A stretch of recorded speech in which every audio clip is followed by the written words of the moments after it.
Hello అండి, నమస్తే. నేను లతా సింగిరెడ్డి. అగ్రవర్ణాల్లో ఉన్నటువంటి పేదలు వాళ్ళు కూడా ఇవాళ రాజ్యాధికార పార్టీలో జాయిన్ అవుతా ఉన్నారు. మన రాజిరెడ్డి గారు ఉన్నారు, నారాయణ రెడ్డి గారు ఉన్నారు. నారాయణ రెడ్డి గారు మాట్లాడు. ఓకే, ఏమంటున్నాడు మల్లన్న? అగ్రవర్ణాల్లో ఉన్నటువంటి పేదలు అంటే అగ్రవర్ణాల్లో పేదలు ఉంటారా? ఈ విషయం ఈ మల్లన్న కూడా తెలుసా? అర్రే, నాకైతే ఫస్ట్ టైం వింటున్నట్టు అనిపిస్తుంది మల్లన్న నోటి నుండి ఇలాంటి పదం. అగ్రవర్ణాల్లో ఉన్నటువంటి పేదలు అంటే ఇన్ని రోజులు మల్లన్న మాట్లాడింది కంప్లీట్ గా తప్పేనా? అగ్రవర్ణాల్లో పేదలు ఉంటారు కదా. మా పేరు చివర రెడ్డి ఉంది అంటే మాకు 1000 కోట్లు ఉన్నట్టే, మాకు 100 ఎకరాలు ఉన్నట్టే. అంటే నలుగురు వచ్చి నీ పార్టీలో చేరంగానే అగ్రవర్ణాల్లో పేదలు ఉన్నారు అని గుర్తొచ్చిందా? అగ్రవర్ణాల్లోని పేదలు కూడా రాజ్యాధికార పార్టీలో చేరిందంట. బీసీ రాజ్యాధికార పార్టీలో. చూడండి ఎంత బాగుందో వినడానికి. అంటే జనాలు పిచ్చోడా లేదు మల్లిగాడి పిచ్చోడా? రెడ్ల నోట్లో పోస్తా అంటివి, రెడ్ల ఊర్లలోంచి తరిమి తరిమి తరిమి తరిమి కొడతా అంటివి. అదే రెడ్లను తీసుకొచ్చి సిగ్గు లేకుండా వాళ్ళ పార్టీలో ఎట్లా జాయిన్ చేసుకున్నావయ్యా బాబు? వాళ్ళు రెడ్లు అంటే పెద్ద ఎడ్లు, ఊర్లలో మొత్తం దోసుకునేది రెడ్లే, మీ అయ్యల జాగీర్లు మొత్తం దొబ్బి తింటుంది రెడ్లే. అలాంటి రెడ్లని మీ పార్టీలో ఎందుకు జాయిన్ చేసుకున్నారు? చేసుకోవద్దు కదా. మీరు ఓన్లీ ధనిక రెడ్లు అనట్లేదు, రెడ్లందరూ అంటున్నారు. ఓసీలు అనట్లేదు, రెడ్లందరూ అంటున్నారు. అంటే మీ ప్రధాన శత్రువులు రెడ్లే, అవునా కాదా? అలాంటప్పుడు రెడ్లు ఎట్లా పేదలైతారు? ఇప్పుడు ఆయన పార్టీకి వచ్చేటప్పటికి అగ్రవర్ణాల్లోని పేదలు అట. అర్థం చేసుకోండి ఎంత చక్కగా మాట్లాడుతున్నాడు. అంటే నోరుందే ఊరా బాబోయ్, ఇలాంటివన్నా మీరు నమ్మేది? బీసీ రాజ్యాధికార పార్టీ కాదు కాదు కాదు, అది కేవలం చింతపండు నవీన్ రాజ్యాధికార పార్టీ. ఆయన రాజ్యాధికారం కోసం మాత్రమే ఈ డ్రామాలు ఆడుతున్నాడు. ఎట్లా అంటే మొన్న ఎమ్మెల్సీ పదవి ఇచ్చిన తర్వాత మంత్రి పదవి కోసం రేవంత్ రెడ్డి దగ్గరికి వెళ్తే జాడిచ్చి తంతే వశపడగా అక్కడ నుండి పోయి హరీశ్వర్లని ఇంకా కేటీఆర్ గారిని కలిసి వచ్చాడు. దేనికోసం కలిసిండు ఆ రోజు? చెల్ నువ్వు మంత్రి పదవి ఇవ్వకపోతే నేను బీఆర్ఎస్ లో జాయిన్ అవుతా, నేను ఇది చేస్తా అది చేస్తా అని చెప్పి పోయి వాళ్ళిద్దరిని కలిసిండు. ఏదో బెదిరిస్తాము, బ్లాక్మెయిల్ చేద్దాము అనుకొని పోయి వాళ్ళిద్దరిని కలిసి వచ్చిండు. తీరా కలిసిన తర్వాత నువ్వు పోతే పార్టీకి పట్టిన పీడా పోతుంది, వెళ్ళిపోమన్నట్టున్నారు నాకు తెలిసి. ఇమ్మీడియట్ గా ఇంకో పార్టీ అని చెప్పి ఇంకో డ్రామా ఆడుతున్నాడు. ఓహో, నేను ఈ రకంగా బ్లాక్మెయిల్ చేస్తే భయపడట్లేదు అని. సేమ్ రాసి పెట్టుకోండి. ఎట్లా అయితే లాస్ట్ టైం 7200 అని చెప్పి డ్రామా ఆడిండో సేమ్ అలాగే ఈ రాజ్యాధికార పార్టీ ఆయనకు పదవి వచ్చేంత వరకు, ఆయన కావాల్సిన గోల్ ని రీచ్ అయ్యేంత వరకు మిమ్మల్ని అందరినీ బక్రాలను చేస్తున్నాడు. ఆ విషయం మీకు అర్థం కావట్లేదు. అయినా మీకు ఎట్లా అర్థమవుతుంది? నోర్లలో పోస్తా అన్నంగా కూడా మరి ఎటోలో పోయి జాయిన్ అయ్యారు కదా. వాళ్ళెందుకు జాయిన్ అయ్యారు? అసలు విషయం ఏంటంటే తలా ఇంత ఇస్తా అని చెప్పి ఒక ప్యాకేజీ మాట్లాడుకొని వాళ్ళు రెడ్లు కూడా రెడ్లా కాదా అన్నది క్లారిటీ లేదు అసలు. ఫస్ట్ ఉంటారు కదా ఈ కన్వర్టెడ్ క్రిస్టియన్స్, ఈ కన్వర్టెడ్ రెడ్డిలు, ఇది కొంతమంది ఎస్సీ అన్నదమ్ములు రావు అని పెట్టుకుంటారు కదా పేరు చివర, హనుమంతరావు, మోహన్ రావు అని. అట్లా రెడ్డి అని పెట్టుకున్నటువంటి ఓ నలుగురిని దొరకబట్టిండు, తీసుకెళ్లి ఆయన పార్టీలో చేర్చుకున్నాడు, కండువా కప్పాడు. అగ్రవర్ణాల్లోని పేదలట. అంటే అగ్రవర్ణాల్లో పేదలు ఉన్నారు, ఇది మీ మల్లిగాడే ఒప్పుకున్నాడు. రెడ్ల నూర్లలో పోసా అన్నటువంటి తీర్మార్ మల్లన్ననే, అదే చింతపండు నవీనే అగ్రవర్ణాల్లో పేదలు ఉన్నారు అని ఒప్పుకున్నాడు. దీన్ని బట్టి నాకేమర్థమయ్యింది అంటే బీసీలకి బీసీ రిజర్వేషను, ఎస్సీలకి ఎస్సీ రిజర్వేషను, ఎస్టీలకి ఎస్టీ రిజర్వేషను, అలాగే ఓసీలు ఎవరైతే ఉన్నారో ఓసీలకంటూ ప్రత్యేకంగా ఒక రిజర్వేషన్ కావాలి. మా అగ్రవర్ణాల్లో కూడా పేదలు ఉన్నారు. బీసీలో డబ్బులు ఉన్నోళ్ళు ఉన్నారు, ఎస్సీలో డబ్బులు ఉన్నోళ్ళు ఉన్నారు, ఎస్టీలో డబ్బులు ఉన్నోళ్ళు ఉన్నారు. అలాగే ఓసీల్లో కూడా డబ్బులు ఉన్న వాళ్ళు ఉన్నారు. అగ్రవర్ణాల్లో కూడా పైసలు ఉన్నోడు ఉన్నాడు, లేనోడు ఉన్నాడు. ప్రతి వాడికి కడుపు కాలుతుంది, ఆకలి అవుతుంది, అన్నం తినాలి అంటే డబ్బులు కావాలి. ఎట్లయితే మేము మాకు ఇదైతుంది మాకు అదైతుంది అని మీరు చెప్పుకుంటున్నారు, అట్లనే రెడ్డిలకు కూడా రకరకాలుగా అవుతూ ఉంటాయి. అందరికీ ఆకలి అవుతుంది, అందరికీ కడుపు ఉంటుంది, అందరి పిల్లలకి భవిష్యత్తు ఉంటుంది. వీళ్ళ ఎస్సీ రిజర్వేషన్ ఇంత, ఎస్టీ రిజర్వేషన్ ఇంత, మీ జనాభా ఎంత ఉందో మీరు అన్నట్టే, మీరెంతనో మీకంత, అట్లనే మేమెంతనో మాకంత, మేము పన్నులు కడుతున్నాము, జనాభా ప్రాతిపదికన రిజర్వేషన్లు వద్దు అన్నది మా నినాదం. కానీ అది ఎవరు వినట్లేదు కదా. ఎంతసేపు మేమెంతనో మాకంతా, మేమెంతనో మాకంతా, మాకు వాటా కావాలి అంటున్నారు కదా. అట్లనే మేమెంతనో మాకంతా. అయితే మొత్తమే రిజర్వేషన్లు తీసేసి ఆర్థిక స్థితిగతుల ప్రాతిపదికన మాత్రమే రిజర్వేషన్లు ఉండాలి. రెండే కులాలు, ఉన్నోడు లేనోడు. అది కాదు అంటే మాకు రిజర్వేషన్ కావాలి, ఓసీలకి కూడా రిజర్వేషన్ కావాలి.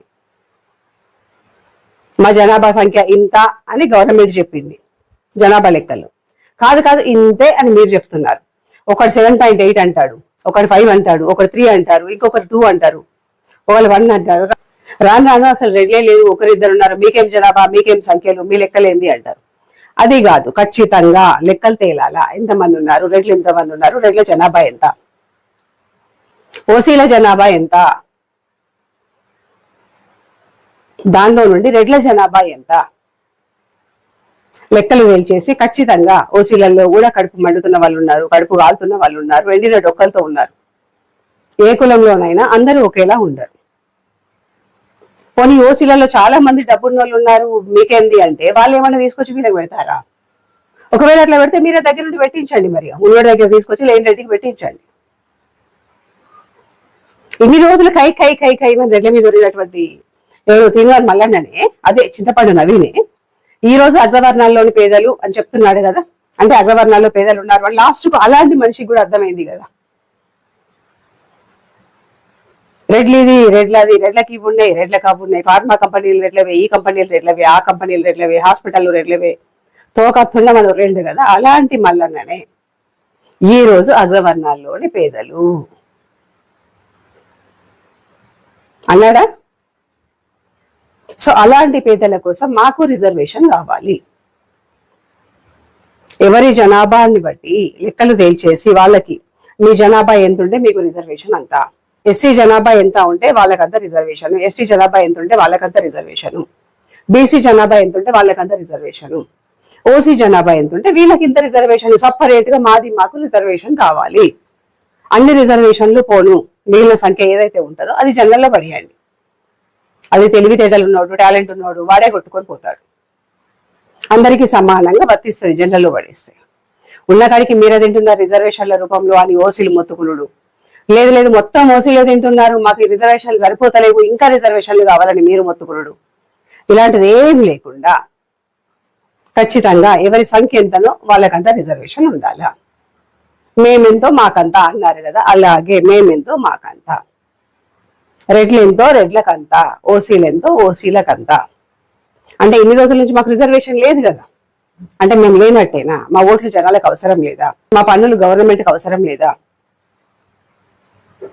మేము పన్నులు కడుతున్నాము, మేము ఓట్లు వేస్తున్నాము, సో మా రిజర్వేషన్ మాకు కావాలి. పేద రెడ్లకు వచ్చి వదిలేయండి, వాళ్ళకి రిజర్వేషన్లు అవసరం లేదేమో, వాళ్ళని లైట్ తీసుకోండి, వాళ్ళతో మాకు పని లేదు.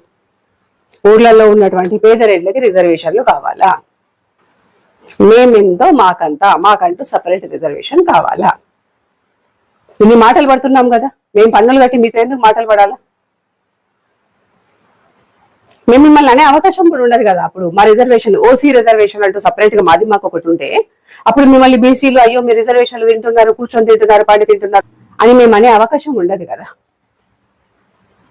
అందుకని మేమెంతో మాకంతా, ఓసీలకి కూడా రిజర్వేషన్ కావాలా?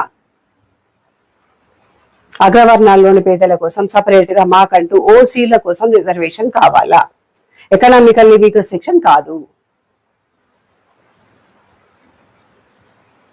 OC reservation. జనరల్లో మేము వెళ్ళి పోటీ పడడాలు కాదు, మాకంటూ ఓసీలకి సపరేట్ గా రిజర్వేషన్ కావాలా? రాజకీయ నాయకులు ఇంతమంది ఉన్నారు కదా, మీకేమయ్యింది? ఇంతమంది ఎమ్మెల్యేలు ఉన్నారు, అంతమంది ఎంపీలు ఉన్నారు, ఓసీలందరూ మీ ఓళ్లే కదా. కథలు కట్టు కథలన్నీ మానేయండి. ఆడెవడో ఎమ్మెల్యే అయితే, ఈడెవడో సీఎం అయితే మా కొరికేది ఏం లేదు ఇక్కడ. పేదోడి కడుపు ఎండుతానే ఉంది, ఎవరు ఎలాంటి సహాయం చేయట్లేదు, ఎవరు ఏం హెల్ప్ చేయట్లేదు.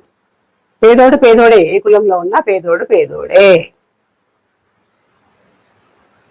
ఒకవేళ అలాంటి థాట్స్ ఏమన్నా ఉంటే ఇమ్మీడియట్ గా ఆర్థిక స్థితిగతుల పరంగా ఉన్నోడు లేనోడు రెండే కులాలు, నాతో పాటు మీరు నడవండి. అది కాదు మాకేం అవసరం, మాకు రిజర్వేషన్లు మాత్రమే కావాలి, మేము రిజర్వేషన్లని వాడుకుంటాము అంటే మాకు రిజర్వేషన్లు కావాలి. మా రిజర్వేషన్లు మాకు ఇస్తే మాకెందుకు దరిద్రాలని? రాజ్యాధికార పార్టీలో పేదరెడ్లు అని చెప్పి, అగ్రవర్ణాల్లోని పేదలు అని చెప్పి వాళ్ళని జాయిన్ చేసుకోవడం ద్వారా నిజంగా మీకైతే ఏమర్థమైంది? ఆయన స్వలాభానికి, ఆయన పార్టీ డెవలప్ అవ్వడం కోసం అని ఒక్కొక్కరిగా తీసుకొచ్చి దానిలో జాయిన్ చేసుకుంటున్నాడు. అక్కడ కులం మీద ప్రేమ లేదు, బీసీలు అంటే అభిమానం లేదు, ఆయన బీసీ అంటాడు, నేను బీసీ ఫ్యాన్ అంటాడు, బీసీ మొత్తం బీసీ జనాన్ని ఉద్ధరించడానికే పుట్టిన అంటాడు, బీసీ జనోద్ధారకుణ్ణి అంటాడు. ఆయన వైఫ్ మాత్రం ఎస్సీ ఉంటుంది. ఆయన పార్టీలో ఏరే వాళ్ళు మాత్రం అగ్రవర్ణాలు ఉంటారు. అంటే అర్థం చేసుకోండి ఆయనకి ఎంత అభిమానం. ఏమనంటే నేను అందరినీ కలుపుకుపోతున్నాను భారీ డైలాగ్ కొడతాడు. అంత భారీ డైలాగ్ కొట్టి అందరినీ కలుపుకుపోయేటోనివైతే రెడ్ల నూర్లలో పోస్తా, రెడ్ల నూర్లలోంచి తరిమి కొడదాము, ఊర్లలోంచి తరిమి కొట్టేటోనివి నీ పార్టీలోకి ఎట్లా తీసుకున్నావు? పార్టీలోంచి కూడా తరిమి కొట్టాలి కదా. సీఎంలందరూ ఓసీలే అంటారు, లేకపోతే సీఎంలందరూ ఓసీలే. పిసిసి ప్రెసిడెంట్లు ఎవరు? ఒకసారి వెనక్కి వెళ్ళి చూడండి. కొన్ని తరాల నుండి పిసిసి ప్రెసిడెంట్లు అందరు ఎవరున్నారు? అందరూ బీసీలే. సీఎంలు మాత్రమే రెడ్లు. టికెట్స్ ఇచ్చేది ఎవరు? పిసిసి ప్రెసిడెంట్లే ఇస్తారు. వాళ్ళు ఎవరున్నారు? అందరూ ఇప్పుడున్న మహేష్ గౌడ్తో సహా అందరూ బీసీలే. మీ బీసీలే మీకు టికెట్లు ఇవ్వలేదు కదా, రెడ్ల మీద పడి ఏడుస్తే ఏమొస్తుంది? మీకు దమ్ము ధైర్యం ఉంటే కొన్ని తరాల నుండి పండి తింటున్నటువంటి రాజకీయ నాయకులను, మీరు ఎవరైతే బలిసిన నాయకులు, బలిసిన రెడ్లు అంటున్నారో వాళ్ళందరినీ ఈ టైంలో ఓట్లు వేయకుండా మనిషి ఇంట్లో కూర్చోబెట్టండి. మాకు ఓసీ రిజర్వేషన్ ఇచ్చి మేమెంతో మాకంతా. మీ డైలాగే మేమెంతో మాకంతా. మొదటి నుండి స్టార్ట్ చేద్దాం రాజకీయాలు. కింద స్థాయి నుండి స్టార్ట్ చేద్దాం, గ్రామ స్థాయి నుండి స్టార్ట్ చేద్దాం. ఎంతసేపు హైదరాబాద్ హైటెక్ సిటీలు కాదు. ఒక్కసారి వచ్చి మారుమూల పల్లెల్లో రెడ్ల పరిస్థితులు చూడండి. ఎంతమంది రెడ్లలోంచి నాయకులు ఉన్నారు. పొద్దున్న లేస్తే నాగలి జబ్బ మీద వేసుకొని సది చేతిలో పట్టుకొని పోతే సాయంత్రం ఎప్పుడు 5:30, 6 ఇంటికి వస్తున్నారు మా రెడ్లు. వీళ్ళెందుకు ఏసీ కార్లలో తిరగట్లేదు? ఎంతసేపు మీకు హైదరాబాద్ లో ఉన్న రంగులు పూసుకున్న రంగురంగుల కార్లలో తిరిగే రెడ్లు మాత్రమే తెలుసు, కానీ పల్లెటూర్లలో ఉన్నటువంటి పేద రెడ్లు ఎందుకు తెలియట్లేదు? వీళ్ళ కోసం సపరేట్ రిజర్వేషన్ కావాలా? మాకంటూ రెడ్లకు, పేద రెడ్లకు, అగ్రవర్ణాల్లోని పేదలకు మేమెంతో మాకంతా, మాకు రిజర్వేషన్ కావాలా? ఇక ఆస్తులు అంటారా? చలో రండి, మేము రెడీ. మాకున్న భూములు, జాగలు మొత్తం పంచేయండి. మొత్తుకుంటున్నారు కదా, 100 కామెంట్లు వస్తే 199 అవే కామెంట్లు. మీ భూములు పంచుతాం, మీ భూములు లాక్కుంటాం. రండి అయ్యా రండి. మా ఊరు మొత్తంలో 4 కూలిపోయిన కొంపలు, సగం కూలిపోయిన బాయిలు ఇవి మాత్రమే ఉన్నాయి. రండి, అవి ఏమన్నా ఉంటే పంచుకొని మాకు రిజర్వేషన్ ఇవ్వండి. ఆడెవడో సంపాదిస్తుండు, వాడు పెద్దోడు అయ్యిండు అంట, దాంతో పేదరెడ్లకి ఏం సంబంధం లేదు కదా. మేమెంతో మాకంతా. ఏమన్నా అంటే సీఎం మీవోడు, సీఎం మీవోడు అంట. తెలుగుందా బాబు మీకేమన్నా? సీఎం మావోడు అంటే ఆ సీఎంకి ఓన్లీ రెడ్లందరూ కలిసి ఓట్లేసి తీసుకెళ్లి కూర్చోబెట్టింది ఆయన అక్కడ. బీసీ, ఎస్సీ, ఎస్టీలో ఉన్నటువంటి మీ వర్గాల ఎమ్మెల్యేలు, ఎంపీలు వీళ్ళందరూ సపోర్ట్ చేయండి సీఎం అయ్యిందా? మీరందరూ ఓట్లు వేయందే సీఎం అయ్యిందా? అంటే ఓట్లు వేసేటప్పుడు వీళ్ళు రెడ్లు కాదా? అప్పుడు డబ్బులు ఇచ్చిండ్రు కాబట్టి కక్కుత్తి పడి ఓట్లేస్తారు. తీరా తిన్నాక అవి మొత్తం అయిపోయిన తర్వాత ఇప్పుడు మళ్ళీ మీరే పదవుల్లో ఉన్నారు అంటారు. అప్పుడు డబ్బులు ఎందుకు తీసుకున్నారు? అప్పుడు ఓట్లు ఎందుకు వేసిండ్రు? మీ ఎమ్మెల్యేలు, ఎంపీలు వాళ్ళకి ఎందుకు సపోర్ట్ చేసిండ్రు? తప్పులన్నీ మీరు చేసి పేదరెడ్ల మీద పడి ఏడుస్తే ఏమొస్తుంది? తప్పులన్నీ మీరు చేసి అగ్రవర్ణాల మీద పడి ఏడుస్తే ఏమొస్తుంది? చస్తున్నారు ఒక్కొక్కరు అగ్రవర్ణాల్లో. ఆ ఇందిరా మిల్లు ఎదురుగా నా తమ్ముడు ఇందిరా మిల్లు కట్టుకుంటున్నాడు. 1000 కోట్లున్న మాకు ఇందిరా మిల్లు ఎందుకు?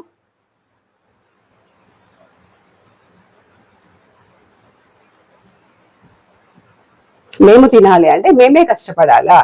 అయినప్పటికీ మేము పన్నులు కట్టాలా? అన్ని రకాల ట్యాక్స్లు కట్టాలా? మా పైసలు, మా భూములు, మా జాగాలు మేము తింటున్నాం కదా, మేము ఎందుకు గవర్నమెంట్కు ట్యాక్స్లు కట్టాలా? ఇన్ని నోర్లు వేస్తున్నాయి కదా. మీ ఓసీలు, మీకు 1000 కోట్ల ప్రాపర్టీస్ ఉన్నాయి, మీకు 100 ఎకరాల భూములు ఉన్నాయి, మీ తాతల ఆస్తులు ఉన్నాయి. మా తాతల ఆస్తులు మేము తింటున్నాము, మా 1000 కోట్లలో మేము తింటున్నాము, మా 1000 కోట్లు మేము తింటున్నాము, మా 100 ఎకరాల భూముల్లో మేము సాగు చేసుకొని తింటున్నాము. మేము ఎందుకు గవర్నమెంట్ పన్నులు కట్టాలా? ఈ ట్యాక్స్, ఆ ట్యాక్స్, ఆ ట్యాక్స్ అంటే మేము ఎందుకు కట్టాలా? మేము కష్టపడి కట్టుకున్న ఇల్లు, మా ఇంటికి ఇంటి పన్ను ఎందుకు కట్టాలా? మా తాతల భూములే కదా, మేము గుంజుకున్న భూములే కుక్కిట్లా తింటున్నాం, మేము ఎందుకు పన్ను కట్టాలా?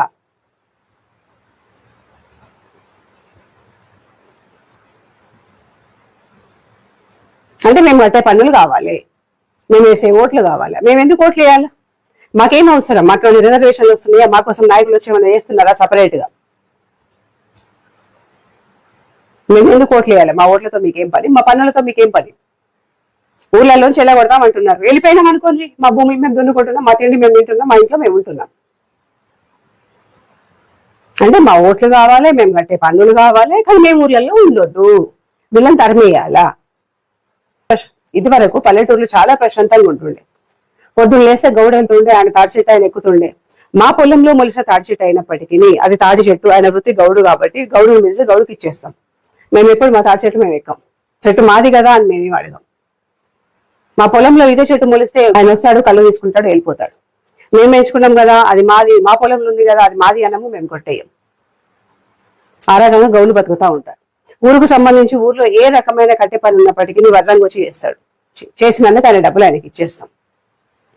వాళ్ళ బతుకులు వాళ్ళు బతుకుతారు. ఓ ఊర్లలో వడ్లోళ్ళు వాళ్ళు పని చేసిండ్రు అని చెప్పి ఫ్రీగా వచ్చి చేసిపోతున్నారా? గౌడు వచ్చి ఫ్రీగా కళ్ళు పోసిపోతున్నాడా? పైసలు కట్టే కదా తీసుకుంటున్నారు. తెలుగు వాళ్ళు చేపలు పడతారు, వాళ్ళ ఇంటికి వెళ్ళి మేము పైసలు కట్టి కొనుక్కొచ్చుకుంటాం.